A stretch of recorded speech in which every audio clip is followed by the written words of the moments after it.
A Musical Life with Seth Hanes, French horn player and author of the new book, Break into the Scene.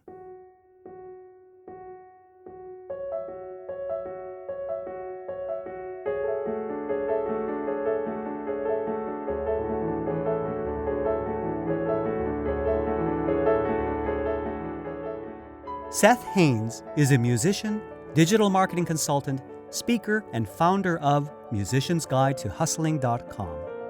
As a digital marketing consultant, Seth has worked with multi-million-dollar organizations, book publishers, and musicians from ensembles like the Philadelphia Orchestra and the New York Philharmonic. His new book, Break into the Scene, is a guide for musicians looking to start their careers and create their own opportunities in music.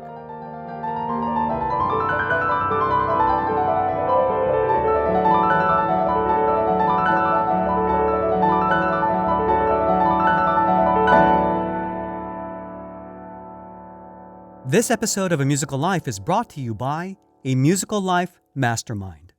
This Thursday, October 13th at 9 p.m. Eastern Standard Time, I will be co-hosting a webinar with Seth Hanes on the topics covered in his new book, Break into the Scene. You'll be able to ask questions and get actionable advice on starting a career or growing your opportunities as a musician. For more information and to sign up for this free webinar, visit amusicallife.com/webinar. Once again, that web address is amusicallife.com/webinar. Welcome to A Musical Life. I'm Hugh Sung. We're continuing with our special series on music podcasters and entrepreneurs. With all the recent news of orchestras going on strike or struggling to stay afloat, most classical musicians, particularly students, might find themselves asking some difficult existential questions. Not so with my guest, Seth Hanes, who instead sees all of this as a huge opportunity to learn more about how music organizations really work, how to solve their problems, and taking what he's learned to help other musicians take control over their lives and careers. Seth, welcome to the show. Hugh, thanks so much for having me. It's a pleasure to be here. It's going to be an interesting conversation. It's a very different tact. In a sense, we're going behind the scenes of the life of a musical career. We talk about a lot of musicians on the show. We talk about the various interesting things they do in their music, but you are giving me the opportunity to talk a little bit more about the nuts and bolts of actually making a living as a musician, which I'm sure that most people can appreciate is very difficult. And some people think it's more difficult now than ever before, especially in the classical music field. And I want to start off by laying some groundwork first. Tell us a little bit about yourself. You yourself are a French horn player. You were a French horn major at Temple University. Tell us a little bit about how you came to become a musician, as opposed to, say, a business person or a marketer.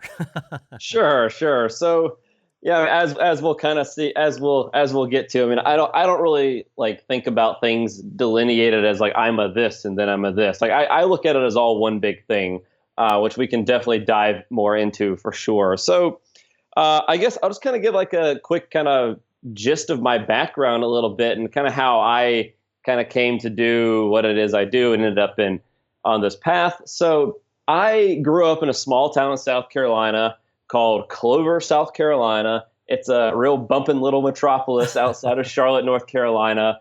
To contextualize the size of my hometown, there was one stoplight until I was about 16 or 17 years old. So there you go. Wow. So I grew up there. My family there's no background in music whatsoever in my family. And I remember very, very vividly in my high school or my middle school, the band starts in sixth grade. So at the end of the year, the fifth graders attend the concert that the sixth grade band performs.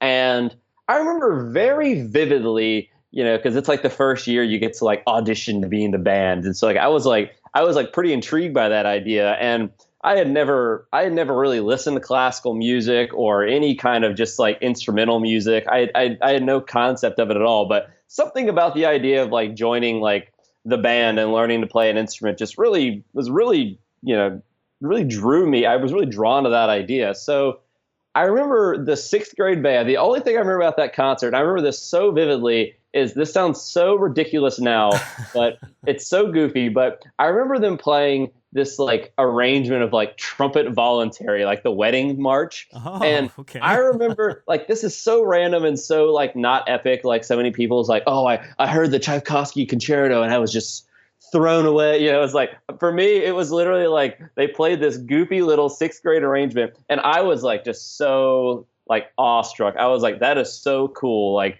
I just like I cannot wait to do that. So I auditioned for Join the Band. The Trumpet Voluntary is really what got me into it, which is so goofy, but it's the truth. And so I auditioned. I remember I auditioned on like saxophone, clarinet, and trumpet. So I ended up playing the trumpet. And about a year later, I switched to the French horn. And so I always played in like the band, and I was in the marching band. I mean, that was like the bulk of my early musical experiences was things like marching band. I mean, that's really big in the South. So that was kind of the bulk of like kind of my early experiences. And I didn't really start taking French horn lessons. I mean, I took some when I was like early in high school, but wasn't very serious about it. I mean, I just always loved to play. Like I practiced a lot just because I loved doing it. I never really, there was never, and I never really considered doing something other than music. I didn't really know what that meant. Like, I don't really know what a career of music even meant at the time. I just always assumed I would go into music professionally. Like, it never crossed my mind to do anything else.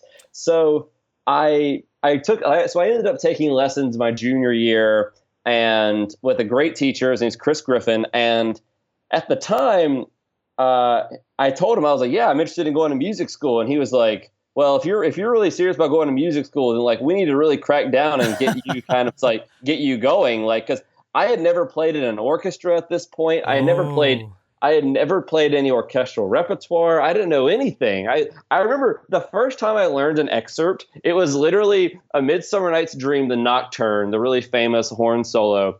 And he gave it to me because it was the youth orchestra audition piece. And I was like, okay, great, I could play this. And it said it was in E, and I didn't even know what that meant. I had no idea what it meant. So I learned it in the wrong Oh key. So no. I went, so like, I mean, this is seriously like how clueless I was. Like, it's like, I just had no concept of it. So for my entire like junior year and senior year, I just like really cracked down on it. And I was like, you know, cause I was always playing a lot. I always loved playing. I just loved doing it. And so I ended up auditioning for music schools, and he was an alumni of Temple University, which is where I went. And so that's how I got connected to Temple. I visited, and that's where I ended up going. So that's how I got to Temple in Philadelphia. And really kind of the story from there. I mean, I would say I had a very typical experience for as most music students do in I only have an undergrad degree. I didn't go to grad school, but about halfway through my time at Temple, though, this was about 2011. So I graduated in 2012. But it was right around the time that a lot of orchestras were having a ton of financial issues. There were a lot of like bad labor negotiations going on between like the musicians unions and like, you know, the leadership of organizations all over the country. You know, several organizations folded during that time. A lot of them went bankrupt, including the Philadelphia Orchestra filed for bankruptcy at that time.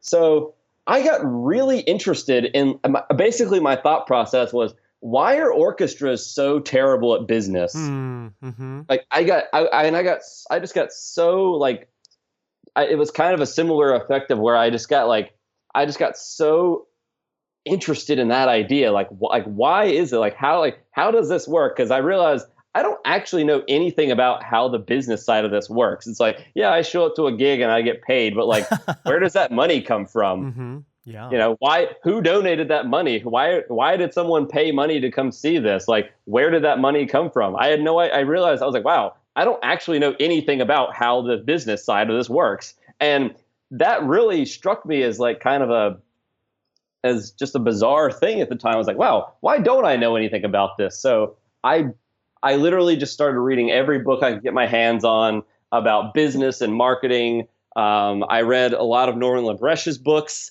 who you've had on the podcast here Yes. before. So I read his books. I think the Maestro myth is really great for anyone interested in like kind of dipping their toes in the water here. Who Killed Classical Music is the American title. It's called something else in the UK, I think. But it's, I read these books and then I started reading more traditional books. And that was kind of where that interest started. And then I got really interested in like the entrepreneurship area and marketing specifically. And people just people knew I was interested in this stuff. So people would just start asking me like, oh, do you know how to set up an email list or, for my band or my group? And I would say, absolutely, I do. And I would go figure it out. I didn't know how to do anything. Like I was reading all these books, and I mean, I'm a big reader. I've read hundreds of books at this point on business or marketing or entrepreneurship and the arts and psychology and all the biographies, all this stuff. I'm a big reader, and I really believe that's a huge thing for me. And so I had all this abstract knowledge, but I didn't have any like experience implementing any of it. So people would start asking me, oh, do you know how to set up Google AdWords? And I would say, of course I do. And then I would go figure it out. And so this went on for a couple of years. And I don't know how much more you want to hear about this, but I can tell the story of how I got my first job in marketing, because it's kind of funny. If we have time, I don't know what our timing looks like, but Sure. I guess before we get too far ahead of ourselves, I guess I wanted to explore your frame of mind. It's interesting when you said back when you were a youngster, thinking about I want to go into music, become a professional musician. Well, what does that mean? And I found it very interesting that as you got into college, you started to see the field that you were getting into, in a sense, imploding. Classical music struggling financially, and where some people, maybe most musicians might say, well, that's just the way things are, or there's nothing I can do about it, or maybe I need to start looking at other options and switch majors. I find it interesting that you, in a sense, saw, should I say, an opportunity in the midst of some dire news. So instead of seeing it as bad news and, oh my goodness, I need to change careers, you actually saw this as an opportunity to learn something and get behind the wheel to see, this is a big problem. Maybe there's a way that I can actually fix this. Were there any key teachers at Temple or other mentors or other people? You mentioned, of course, several books, which is great. And it sounds like you have this built-in initiative to go out and learn, even if you don't know what you're doing, you'll just go and do it. I definitely do. Were you inspired to, was that a natural trait, or did somebody inspire you to have that sense of initiative that is, to be honest, quite rare in musicians? Sure. So one thing that I would say that I would say that I definitely it's definitely unique among musicians from my experience. I don't think I'm like some super unique or special flower or special snowflake or anything, but I would say that, I studied with two phenomenal teachers at Temple, Jeff Lang, who's the associate principal, and Denise Tryon, who is the fourth horn player. So associate principal horn player and the fourth horn player. And something that really struck me from my time with those two, Denise and Jeff, is that both of them had background doing different things. So they're both exceptionally successful orchestral players. they're the tippy top best players in the world. They're incredible at what they do. But one thing that I will never forget when Jeff Lang told me. I remember when I first started getting kind of because there was a while where I definitely had a little bit of the cold feet kind of vibe where I was like, I don't really know what I'm doing. This is kind of intimidating. It's a little bit scary because it's whenever you kind of look behind the curtain of things, see how the sausage is made in the factory. It can be very daunting, and how you interpret that is, very much, I think, informs how you move forward. And so different people interpret things differently. So I look at things as an opportunity. And so Jeff Lang told me, he was like, well, if you're trying to get into this business and you're trying to get off on the right foot with anything, it's not about being in the right place at the right time, which a lot of people think it is. He's like, it's about being in some place all the time. And so I interpreted that um, as like, if you want the opportunity, it's there, but it's your job to go either chase it or create it. So that's how I've always looked at everything. And I definitely have a little bit of a. I mean, one of my. It's just like part of my like personality that I'm very good at like starting things. Like I don't really like to wait around and figure out if it's going to work or not. I would rather just like, because I think it's really easy to like worry about problems before they're actually problems. For me, I mean, this is something that actually, this is going to sound like a totally random reference, but I recently read the autobiography of Arnold Schwarzenegger, which is absolutely fascinating. I highly recommend it to everybody. It's like the epitome of the American dream, but he's an incredibly successful entrepreneur. Like before he was, a movie star and the governor or whatever. But one of the things that he talks about in the book is that like there's just always like opportunity there if you decide to create it. And like that was something that like it really resonated with me in the book. But anyway, that was a little bit off topic. But yeah, so I mean, I definitely think it's important for any musician to kind of be proactive with this kind of stuff, because at the end of the day, like nobody's going to do anything for you. It's just not going to be there. I mean, there's a lot of people that I think tend to kind of look at what the existing opportunities are and just say, okay, well, I just want to get as much of this existing pie as I can. And for me, I look at it, I'm not really interested in that. I'm more interested in like, how can I make the pie bigger and expand the pie, or make a new pie, or like create more opportunity. So, I mean, but yeah, I mean, to kind of get back to the original question, I mean, I would say my teachers were definitely, Jeff and Denise were great about being encouraging with because I mean, it was very clear that I was not interested in kind of the more traditional, like, I'm going to take auditions until I win a job or die trying kind of like approach. And so they were great, very supportive, and like, connecting me to people or introducing me to people or pointing me in the right direction any way they could, which I'm eternally grateful for. So I would say that like that was kind of where that like support system, I guess, came from, because it's there aren't very many music students out there that are like really, I think, actively asking these questions, which I encourage anybody listening to do. Like, question all assumptions about anything, because I think people have a lot more control over their careers, their lives, their relationships, their finances, whatever it is, than they might think they do. But anyway. It's interesting that you take a very different approach to your life and career. For many musicians that I know, and I'm speaking even talking to myself, I know as a youngster, I had perfectionitis. I was afraid to play anything unless it was absolutely 110, 20% perfect and totally Right. prepared. And I think that's one of the reasons that many musicians don't take initiative, because they don't feel ready. They don't feel like, and Right. we're trained to Right. expect to be as great as possible, and anything less than your absolute best, oh no, you don't dare, present that to the public. Go and practice Yeah. some Yeah. more. I'm trying to look at both sides. There are benefits definitely towards being so focused on your art that you reach for this level of mastery and perfection and expression that you cannot get without putting in the time, effort, and working through the artistic ideas. On the other hand, as you were describing, you're a man that goes out, does things, and then even if you don't know how to do it, you'll just take the initiative. How does a musician, I guess I'm just trying to wonder, how were you able to reconcile these two very different attitudes? Business is all about taking initiative, yet art is very much of waiting until things are ready. How do you balance between when it's time to just go and when you need to sit back and dive deeper into your art?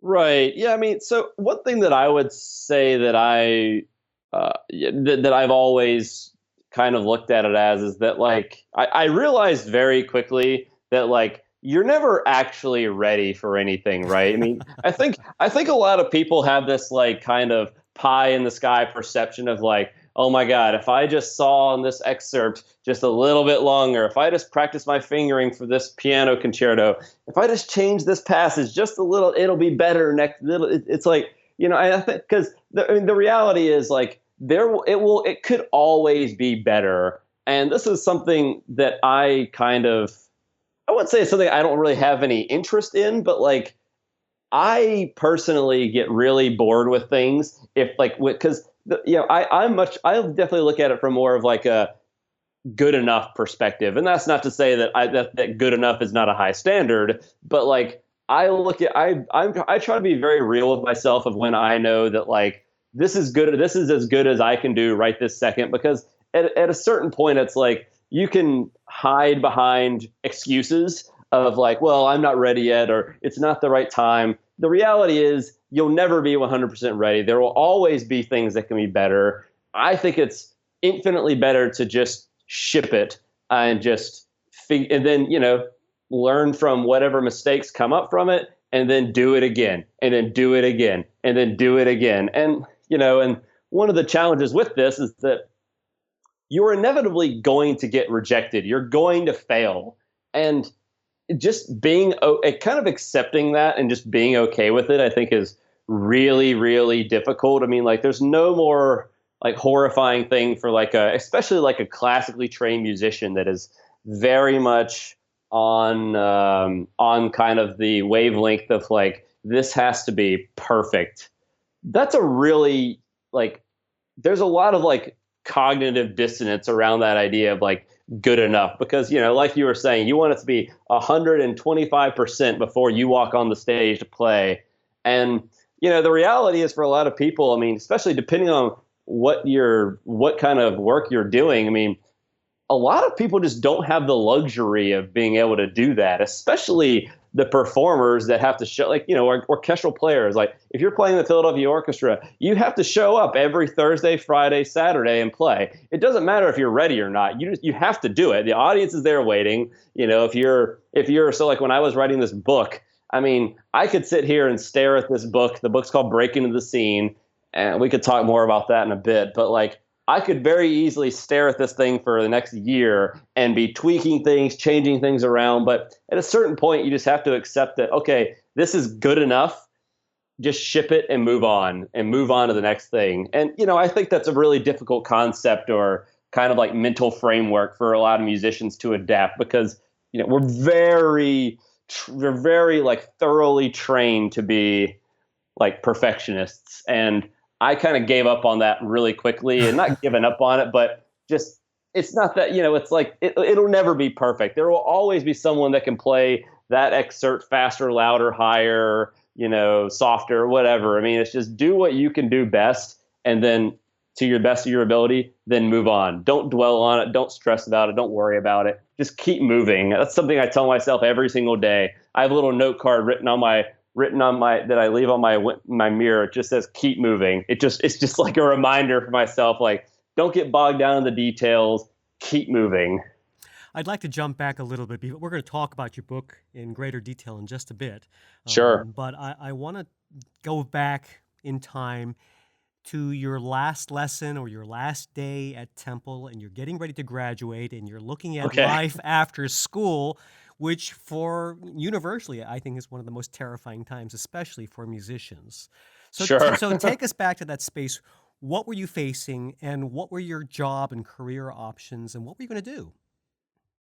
Yeah, totally. So I could tell you exactly what I was doing and what I knew I would be doing for a little while. So I was graduating. I was finishing in the spring of 2012, and at that point, my main source of income, and this remained true for the next year of my life, was working in a parking garage. I was valeting cars. That was what I was doing. And so at the same time, I was building up all these projects. I had a brass quintet that I was working on and trying to drum up some gigs there. I was doing some freelance work. I had a few students, and I was also doing some like teaching artist work and just getting introduced to that.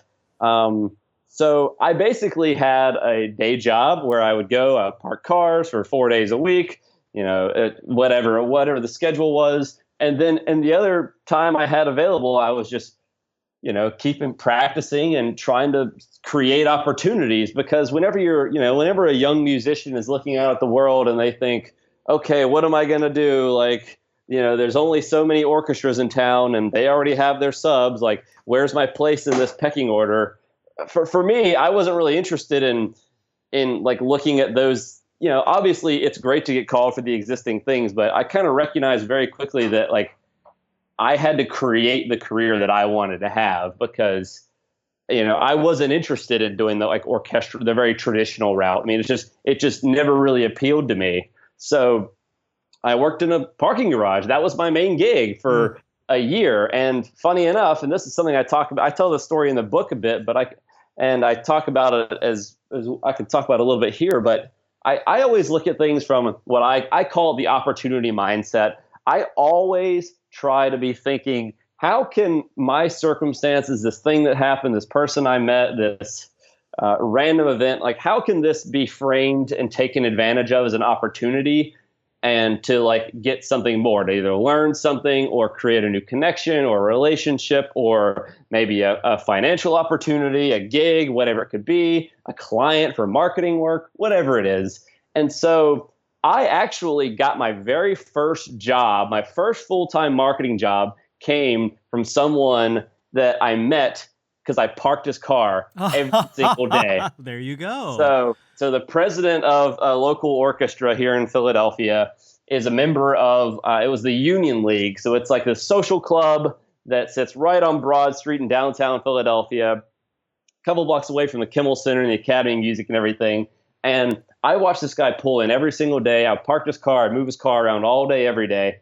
And at the time, there was like a little bit of, this was actually in kind of the aftermath of the orchestras filing for bankruptcy, and this whole thing has been going on forever. But at the time, this was a couple of years after that initially started. And so this guy was in the news because he was involved in that in some way. So I was reading this and following along, and he was a board member of this orchestra. This is not the Philadelphia Orchestra, but a group called the Philly Pops. And so he was a board member, and he basically got nominated by the board and agreed to step up and take over as president of the organization. So, wow. So he basically was taking over this organization, and they were restructuring a lot of things, including some like how the organization was just like how the finances were structured. So there was a big issue with the current music director and the president at the time. So the president, though, his name's Frank. So Frank was there every day. I would see him come in. I'd read about him in the paper, and then I'd see him in the garage. So one day I was like, you know what? I've got nothing to lose. I'm a valet. Like, nobody knows who I am. Like, whatever. I'm just going to go talk to this guy. And he's kind of a bigwig guy around there. He used to be the president of this big, very exclusive social club. And so like everybody around there is kind of like, they're trying to like, oh, let me grab the door for you. Oh, let me get your bag. Let me do this. Let me shine your shoe.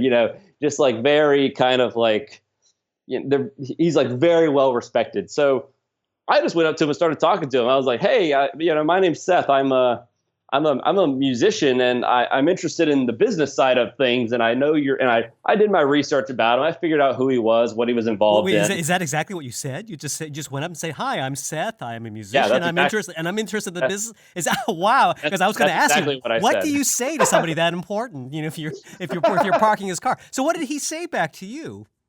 He kind of looked at me, and he knew who I was. He saw me every day. But it's like people that are like, it's like how often, like if you go park your car in a garage, like how much do you really know about the other person? Even if you see them every single day, they park your car, you don't know anything about them. So like he just kind of looked at me and was like, he kind of gave me this look, and it was just like, huh, like just kind of like I wasn't expecting this to come out of this parking guy's mouth. So he gave me his card, and he basically said, shoot me an email, and shoot me a note sometime. So I took his card. I immediately sent him an email from my phone, and then I never heard back from him. So I saw him again like the next week, or I saw him every day.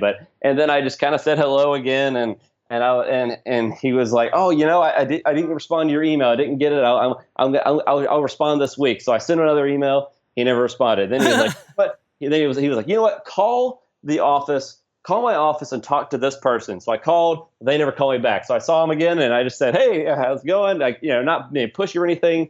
And eventually, this went on for like a month. Oh my Oh my gosh, goodness. he was probably like, I can't believe I gave that guy my card. Oh my gosh, like he probably wanted to like back over me with his car, like. But so eventually, he was like, you know what? I've got half an hour next Thursday at like 4 o'clock. Meet me next door. There's a jazz club right next door to the garage and the club and the social club. So I was like, yes, this is awesome. So I met Wow. him there. And he basically was on the phone for like 20 of the 30 minutes. And, and like everybody comes in the club, this jazz club, and they all know who he is. He knows who they are. Like he's a real, like, he's one of those guys that just literally knows everyone. Like he could pick up his phone and like call like, the lieutenant governor of Pennsylvania and they'll answer, like he's just so like well connected, knows everybody. And so I, as soon as that meeting finished, we talked for a few minutes and I just kind of peppered him with some questions. I did my research before I went in there. What were you And asking him? What kind of things were you trying to get? What was the benefit of meeting him? What were you trying to accomplish?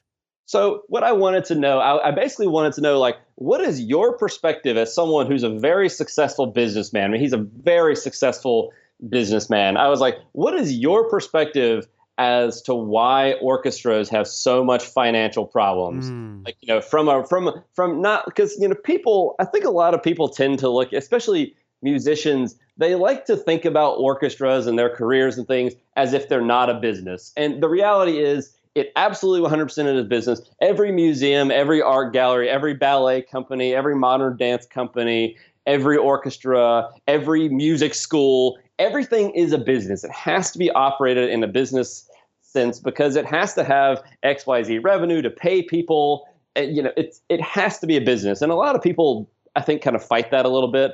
But so I was like, what's your perspective on that? I've been reading about all these orchestras. I've been reading about the orchestra you're involved in. Like, what do you think is the biggest challenge with these orchestras? And that was really that was the one point I wanted to kind of get his opinion on, because at this point I had never met anybody that was like really, really business savvy. Like I'm sure I like to know people, but I had never sat down with someone like face to face that knew a lot about business, that had built like, million, like hundreds of millions of dollars of businesses and like been involved in an investor and been on the board and been an advisor and like started businesses and was the CEO of business. Like I never met anybody like that. And so I was like, what do you think about this like issue that the orchestral world has? And so that was what we talked about. So anyway, long story short, he said, you know what, come to my office on Monday morning at 8:30 a.m. and meet with the vice president. He'll know you're coming. So I went there, I met with him, and I left with a paid internship for 20 hours a week. And Whoa! and Wow! so like 2.5 years later, after I left that position, and I had been promoted like 4 times. I was the marketing, sales, and customer service manager. Wait, And wait, wait, wait. Let's back up for a second. Now, sure. you did not have a business or marketing degree at this point. You were just Oh, a absolutely French nothing. horn student. Yeah, And I then just read a you lot of books. eventually, and then you became the marketing manager of the Philly Pops. Wow, is this one of those things? How does that work? I mean, did you have to take courses? Did you have to get an MBA? How did you become a marketing manager? So basically, what happened is, I mean, so I should preface this by saying, like, all this time while I was working there, and I was still doing stuff on the side. I was still helping people out with various things. So I was like really building up this kind of knowledge of this other industry, marketing, because it's one of those things that like I just read a ton of books and I finally had like a little bit of like a playground almost where I could sit down and I could I had like they would say, all right, we've got XYZ concert coming up. Here's the budget we have for this, this, and this. Like, go do something with that. So like I was basically getting paid to learn on the job and like implement it. And so, a lot of things changed with the organization over the years, but eventually it got to the point where, I was just as involved in some, big decisions as anybody else was. And I got to take on a lot of responsibility. I got to do a ton of stuff myself. They were doing almost no digital marketing when I got there, and that's what I know really well. So I basically started them on everything they do digital. So like, because they had never done it before, they had no what they didn't know anything about it. So I basically was like, oh, I know something about this, and I just started doing it. And so you work there for a while, you get to know the organization, and it's I would definitely had an advantage in the sense that like I have an intimate understanding of the artistic side of the business, but now, at this point, I have a very intimate understanding of the business side of the orchestras. Hmm. So, they were kind of feeding off of each other. But I was honestly, man, I've always had I've always thought this way. I just say yes to everything that is even kind of relevant to something I want to learn about, and then I just figure it out as I go. And it's never really blown up my face yet. I mean, I've had some things where I had to like hire someone to help me finish a project or XYZ thing, but I just always say yes. I always say yes. And then I leverage everything I can out of those opportunities and situations to either learn or meet people or acquire a new little bit of a skill, or maybe I get paid a little bit, whatever it is. But I've always just said yes to everything that falls in my like sphere of priorities. So that was kind of how that happened, is just really being there, doing the work, staying on top of things, always asking questions. Can I do more? What else can I do here? Why don't we change? Why don't we try this? And that was really how it got going. And eventually that laid the groundwork where I started picking up like legit clients on the side. And by the time I left that job, I was making more money on the side than I was at my full time job. Hmm. Hmm. So it was a really wild like 2 years there, 2.5 years, but that was kind of how that worked. Did that answer your question? I think so. I guess I was also wondering, did you leave that job because of your side businesses? Did your side businesses grow to the point where you Uh, said, I think I want to do this on my. What were some of the reasons why your job ended? yeah, so I'll tell you, I actually I wrote a very in-depth article about this on my site actually. So if anybody's interested, you can go to musiciansguidetohustling.com and find it there. But basically what ended up happening is I got let go from the job. Oh, So basically, and I have no beef or qualm talking about it. okay. But like, so yeah, not a problem at all. So I basically, I mean, it was just one of those situations where the organization was changing, it was growing. The Pops are still doing very well. It's an ever evolving organization. They're like the only orchestra I know of that's like consistently getting more services every year, doing more concerts, having more opportunities as an organization. And so the organization was just changing and growing, and some of the management was changing, and honestly, like I just wasn't happy there. Like a lot had changed. A lot had changed in my personal life and also my professional life there. And like they knew that I wasn't happy there anymore. And I knew, but honestly, I was scared to make the leap to go out on my own. I was Hmm. really afraid of that. And so eventually they just pulled the plug for me. And so, and I was funny. I actually went, so I went out with Frank, who was the guy that I met in the garage, who is still the president and CEO of the Pops.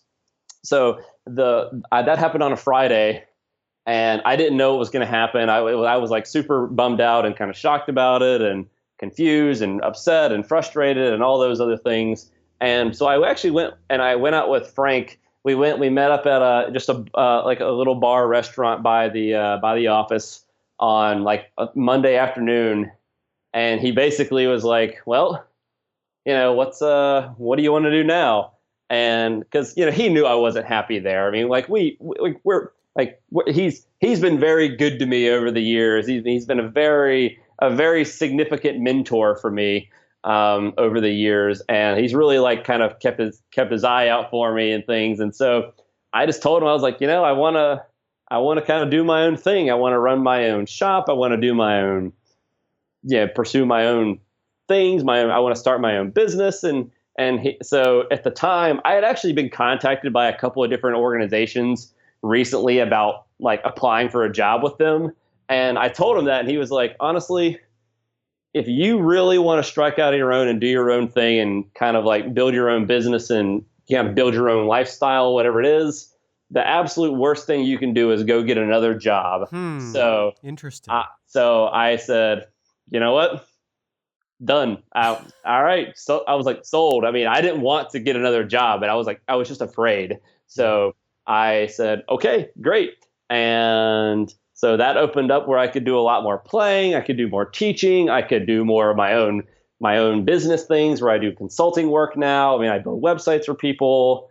And so I've been able to kind of take all these different things. And, we haven't really been talking specifically about music very much, but I was always doing that on the side throughout this whole process. I mean, even when I was working full time, I was still playing on the weekends with various groups. I have students I was teaching, and I was just always creating my own opportunities, even when I was already really busy. But yeah, I mean, that's kind of how that all panned out. Amazing. And how fortuitous. It's so Right. funny how so many people cling to jobs, the quote unquote stable jobs, whether it's an Right. orchestra position or a teaching position. And, Totally. and you- the thought of leaving can be terrifying because It's so scary. you grow accustomed to the quote unquote security. And sometimes the best thing for us is to have that taken away so that we can discover the things we're really passionate about and really capable of on our own. And it's so thrilling to hear how you have crafted a life and a lifestyle and a business that seems to take into account all of your passions and talents and variety. It sounds like you would be absolutely miserable doing the same thing over and over again. You need to have Yeah, all these I different can't do things. that. Yeah. So I want to spend a few moments talking about your brand new book, Break into the Scene. Congratulations on this is your very first book, isn't it? It's my very first book. So Thank you very much. absolutely. So tell us about this book. What is Break into the Scene about especially for folks who are not musicians? What is this meant to do?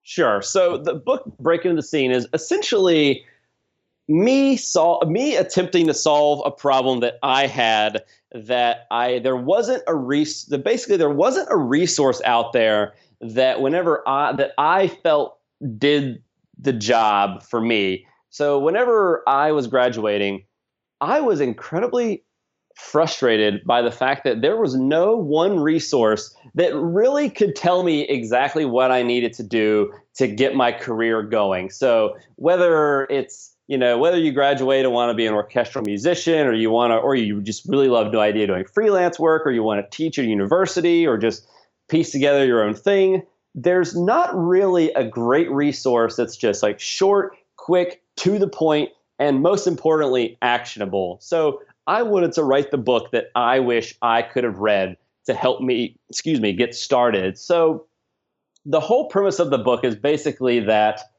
there are a lot of resources out there that are really phenomenal. There are some great books. There's Angela Beeching's Beyond Talent, David Cutler's Savvy Musician. Both those books were very impactful for me.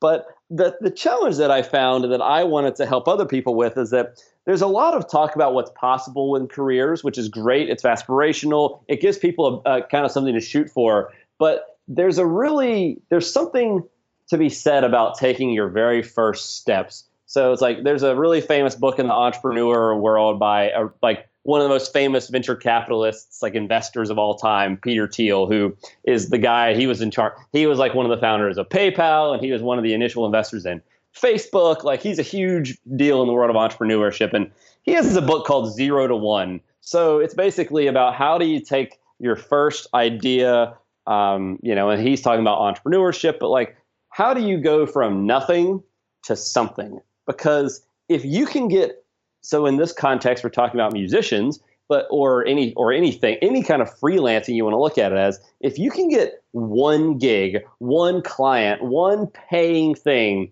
you can get two. And you can take your experiences from getting two, and if you can get two, you can get five. And if you can get five, you can get 10, and then 20, and then 50, and then however much you want to scale up. And so I wanted to write something that would help people get that very first win.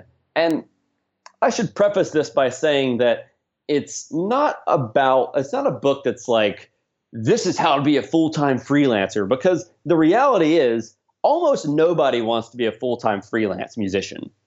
They want to teach at a university, they want to play in an orchestra somewhere, they want to have a chamber group, whatever it is.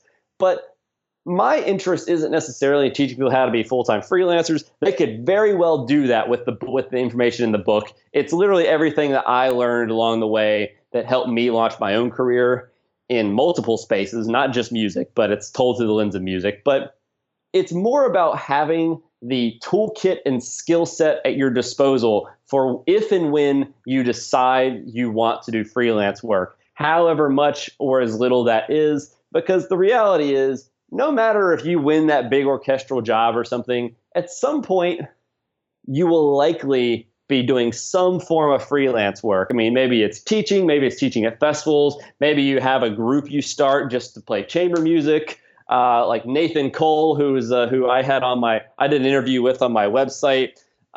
He's the first associate principal, first associate concertmaster, of the LA Philharmonic. And even him, he has this huge job. Even Nathan Cole, who has this major job in the Los Angeles Philharmonic, he's the first associate concertmaster. Even he does chamber recitals. He has a chamber music festival that he does. I mean, even when he had one of his first full-time jobs, he was still he did his first solo competition during that time. It's whatever it is, even whenever you have like that, if and when you even do get to that full-time job, I'm more interested in showing people how they can create other opportunities for themselves when they want to. So some of the things the book covers is how do you actually meet people? What do you actually say to people that you meet that could potentially, maybe it's a contractor, maybe it's a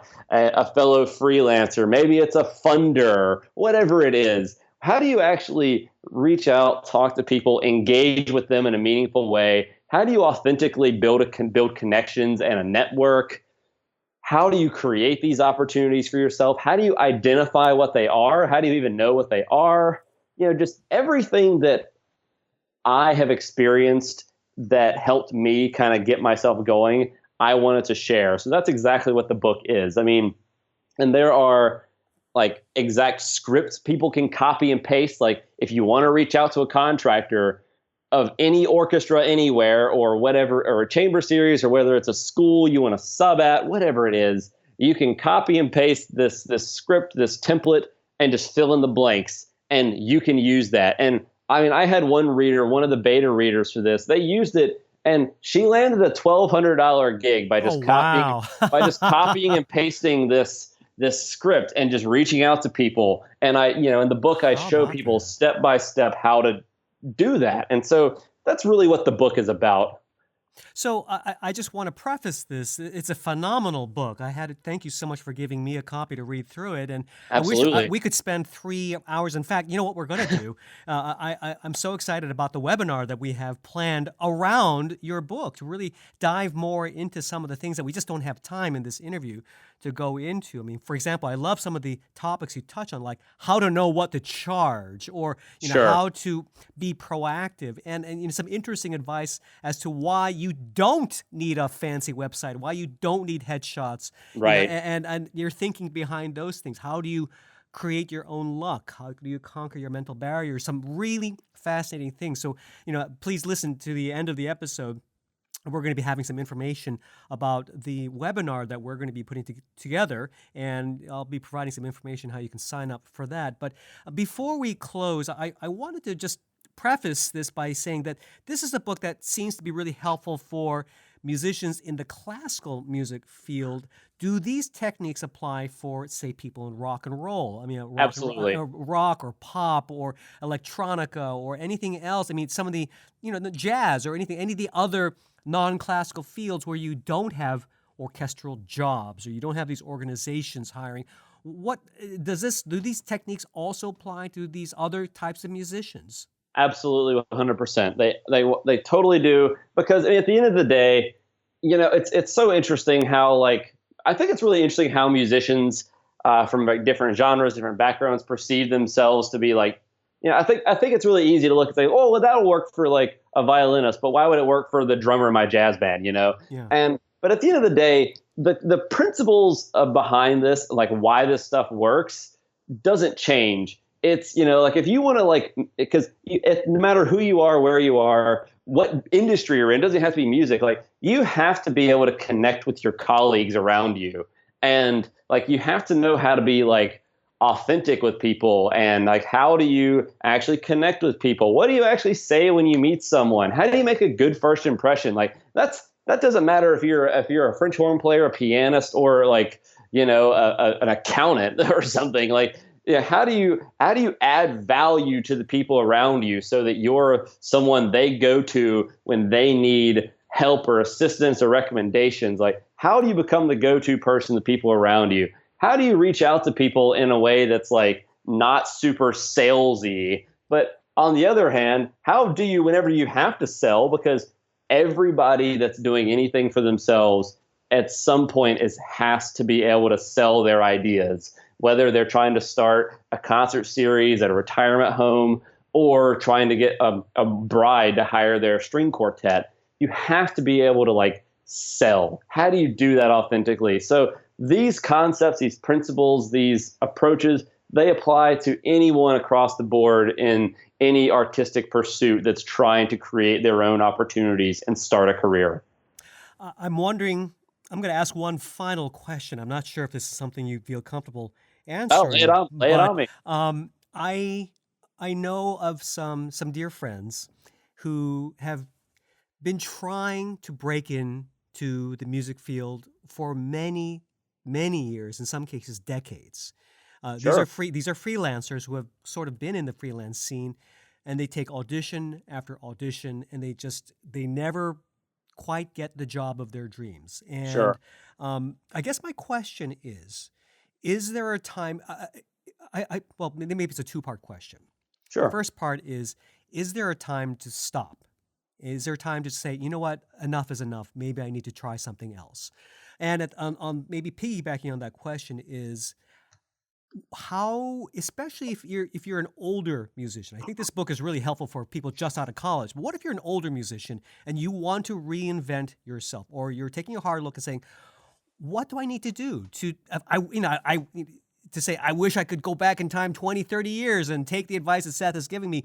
Is there something you can advise for the older musicians that are seeing the world change around them and realize, I've got to do something, but I'm so scared. I've done this all my life. I don't know how to do anything else.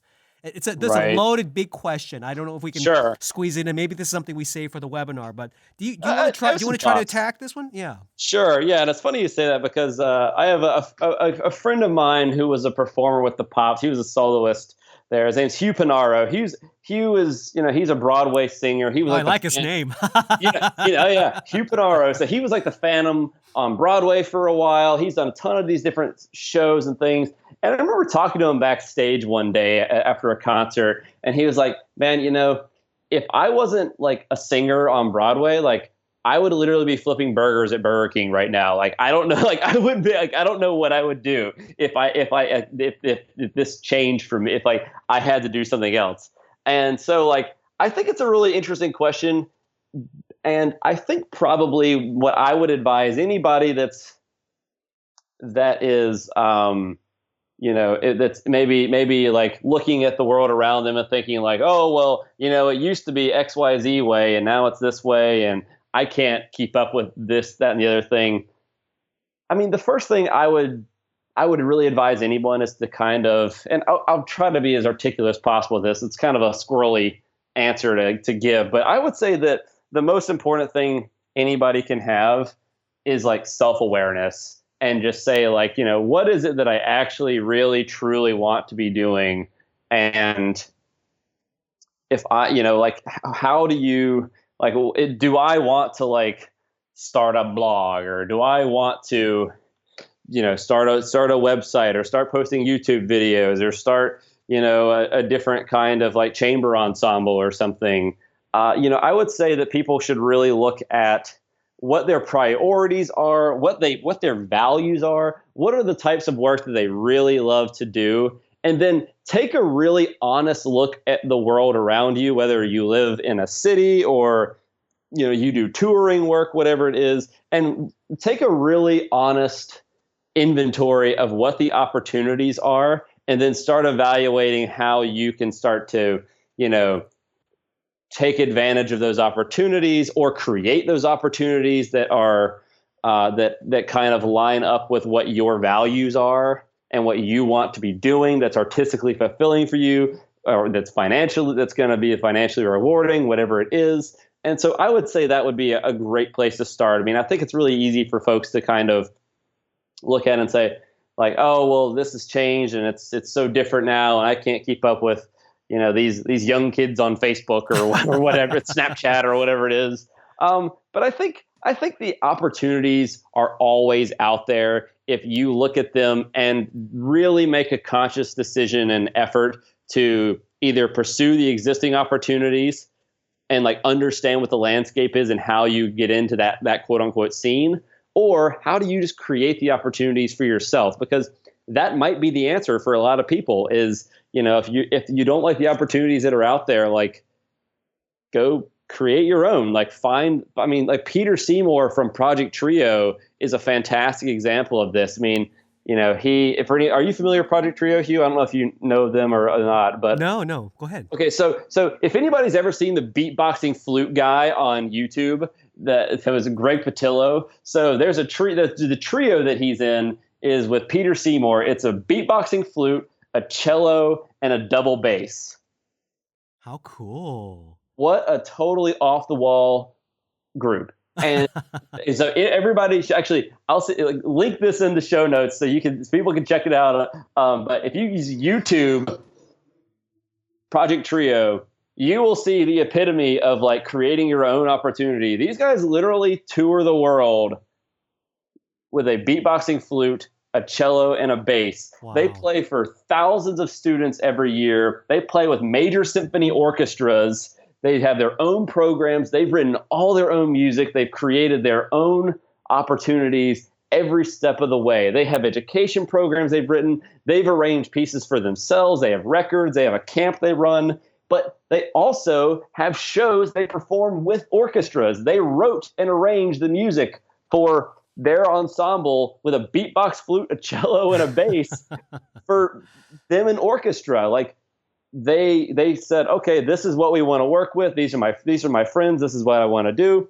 And they made it happen. And, I won't BS anybody and tell them that it's not a heck of a lot of work to do that. But if that's what you want to do, that's what's important to you. That's what will be fulfilling for you, working with your friends, whatever it is. The opportunity is there. You might have to create it, but it's there. So that's what I would say to anybody that's maybe questioning that. And I know that's not like the most super like hardcore actionable thing out there, but that's what I would recommend. Well, I think you touch on this very well in the book, how the mindset and looking Absolutely. at your own mental barriers and how important those can be to overcome to make that first step, because the rest of it is just hard work. The rest of it is just, you can learn how to do it on the go. You can learn from other people, learn from resources. The internet is full of all the information you really need to do anything. But it's the hardest thing, perhaps, is just believing that you can do it. So totally. And I have one last like thought to tag on to that. I mean, before as we finish this up, but I mean, I would say that to just for anyone that's like thinking about, whether or not you can do it, we have more, just to piggyback on what you were saying, we have access to more information and resources than anyone ever in the history of the world has had. I mean, you got to figure this: the iPhone in your pocket has more computer power than what the president of the United States was using to make massive decisions 12 years ago, 15 years ago. That's crazy. Like, we have access to anything we can possibly want. And it's up to you to utilize what you have. And this is like kind of a little bit of a hammy quote, but I think about it all the time. There's a Tony Robbins quote, and I'm about to go Tony Robbins on everybody, but he just simply says, we all get what we tolerate. Mm. It's like, if if you want to go create those opportunities and you don't want to just take what's kind of handed to you and what's available, go create it. Like, go do it. Like, you absolutely can. There's no reason why you can't. It's, it might be a lot of hard work. It might be really frustrating. It might be really challenging. But at the end of the day, if you want to do it, you can. And go for it. Go do it. Absolutely. That's what I would say to that.